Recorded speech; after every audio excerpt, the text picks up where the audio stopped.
সংশয়ের মেঘ সরিয়ে 2026 বিশ্বকাপ খেলতে চান নেইমার। সময়ের হিসেবে এখনও 18 মাস বাকি পরবর্তী বিশ্বকাপের। তবে নেইমার এখনও আছেন চোট থেকে ফেরার লড়াইয়ে।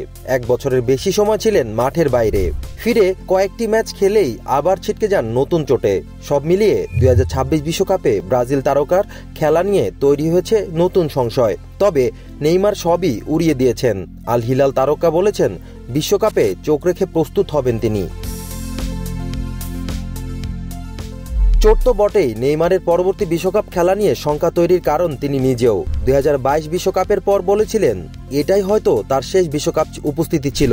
পরে ভিন্ন কথা বললেও ধাক্কা খান গত অক্টোবরে ACL চোটের শিকার হয়ে।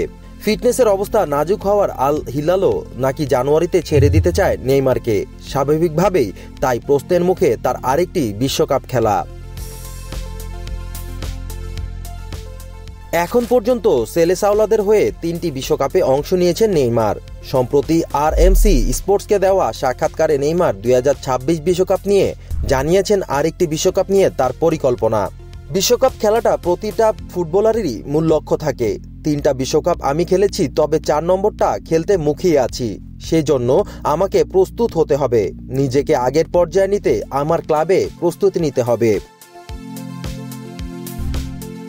চোট কাটিয়ে এই বছরের অক্টোবরে আল হিলালের হয়ে মাঠ ফেরেন নেইমার।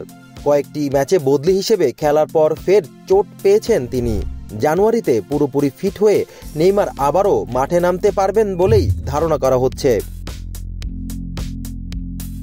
চোট থেকে পুরোপুরি সেরে উঠতে নিজের সেরাটা দিতে চান নেইমার। আল হিলালের হয়ে আমি ভালো একটা মৌসুম কাটাতে চাই। কঠিন একটা চোট থেকে সেরে ওঠার লড়াইয়ে আছে আমি। এখনো আমার মাঠে ফেরার জন্য কিছুটা সময় আছে এবং সবাইকে দেখানোর সুযোগ আছে আমি শীর্ষ পর্যায়ে পারফর্ম করতে পারি। রেকর্ড পরিমাণ বার্ষিক বেতনের অর্থ দিয়ে আল হিলাল দলে এনেছিল নেইমারকে। তবে চোটের কারণে এখনো পর্যন্ত এর প্রতিদান দিতে পারেননি তিনি। সেই আক্ষেপও ঘোচাতে চান সাবেক বার্সেলোনা ফরওয়ার্ড।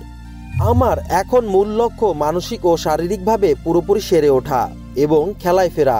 আমি আল হিলালের হয়ে 2025 বিশ্বকাপটা খেলতে চাই। তাদের সাহায্য করতে চাই, যেটা ক্লাবের জন্য বেশ গুরুত্বপূর্ণ। ব্রাজিলের হয়ে শেষ 14 ম্যাচে মাঠে নামা হয়নি নেইমারের। দেশটির ইতিহাসে সর্বোচ্চ গোল স্কোরারকে ব্রাজিলের জার্সিতে দেখতে সমর্থকদের অপেক্ষা করতে হবে আগামী মার্চ পর্যন্ত। Moinul Hossain, ultimate sports.